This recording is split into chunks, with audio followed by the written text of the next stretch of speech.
Hello everyone, welcome to English Shorthand classes. Exercise 25. Get ready for the dictation. Start. Sir, I feel that there must be plain speaking on this question for the very future of the nation.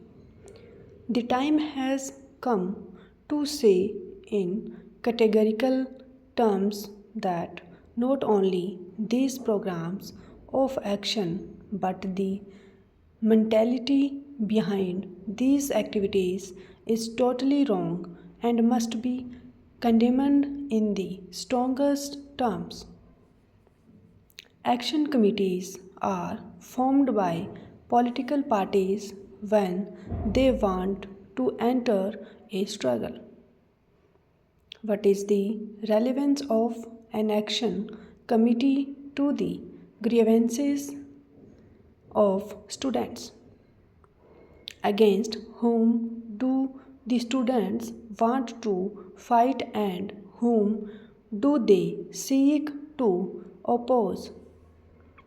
They oppose their teachers, their university authorities, and their own government.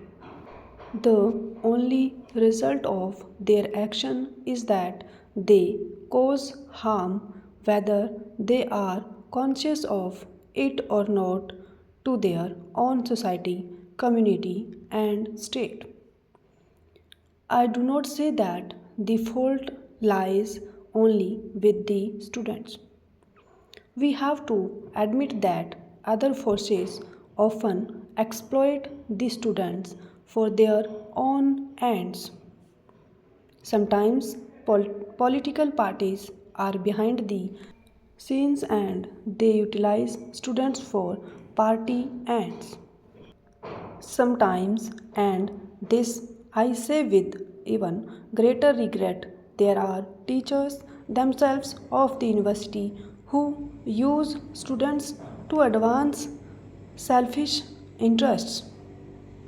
Political parties which are guilty of tampering with the students are undermining the future of the country.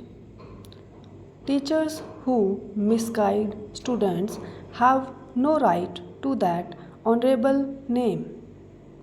All sensible persons will condemn such practices, but I wish to state that in the end, the students must also take responsibility for allowing themselves to be exploited. I am not thinking so much of school boys, but surely young men and women in the universities must realize that such conduct lowers the prestige of the nation, endangers their own future. University education is no doubt primarily the concern of the state government, but the government of India cannot remain indifferent to the developments that are taking place.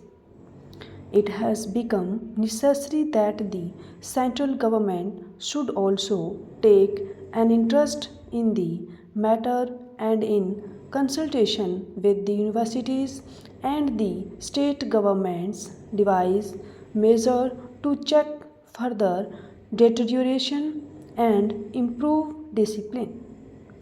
Today, when I have before me students from all the states of India, I cannot refrain from appealing to them and through them to all the students of India to realize the grave situation which has been created. The youth are the future hope of the country, for they will be the architects. This is a matter which requires calm and careful deliberation and perfect frankness in discussion.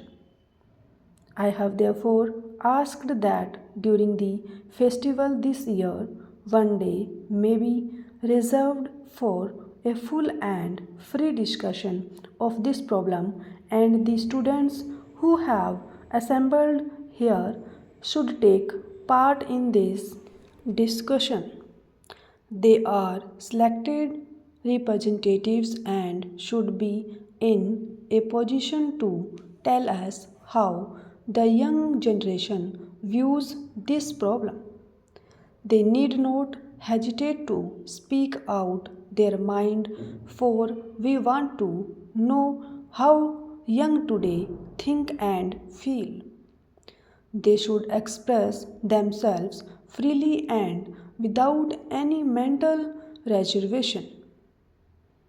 We do not want from the students assembled here a mere echo of what we think. If any of you feel that there are defects and shortcomings which ought to be removed, you should say so without hesitation. Let us know so that we can understand you. We want to see how your minds work.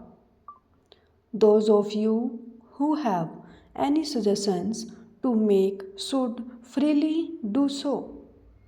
Any point which you may bring out will be useful, for it will indicate what action should be taken for improving the present situation. India has become free only few years ago. During this brief period, she has won the administration and respect of people all over the world. That has been due to solid work and high minded vision, and if we are to sustain this respect, our young generations must be trained to cherish the same noble ideals. The world outside will judge our future prospects from the character of our students.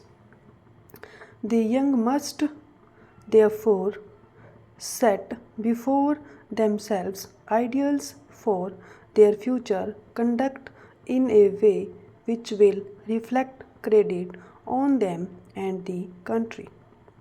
It is sometimes said that the students suffer from a sense of frustration. Unemployment, it is said, stares them in the fact at the end of their student life. This may have been the case in the past, but I fail to understand why students should have any fears in the present context. As soon as India became free, vast schemes of agricultural, industrial, and educational expansion have been undertaken. No one who has the necessary knowledge and training need fear unemployment in an expanding economy. It is true that sometimes in the past there have been large scale maladjustments, as the training given to students was often not suited to their tastes and aptitudes nor to the requirements for professional people in the country. The students should know that all these are being changed today. Secondary education is being reorganized and expanded with many diversified courses so that all need not take to the same academic type of learning. Stop.